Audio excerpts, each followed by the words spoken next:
Hey guys, and this is how to fix Instagram followers stuck. So, in order for you to fix this issue, I'm going to show you multiple solution.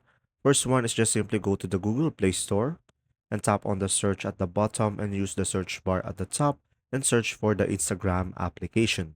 And now, for the first solution is just make sure you are running the latest version of the app, and when there is an update, you should be able to see here update instead of open, and you can just simply tap on the three dots on the top right and make sure to enable auto update, and you should be able to fix the issue. Now, another solution is just simply resetting the app.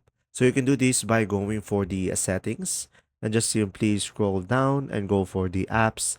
And after that, just simply scroll down again and try to find Instagram over here and tap on the Instagram.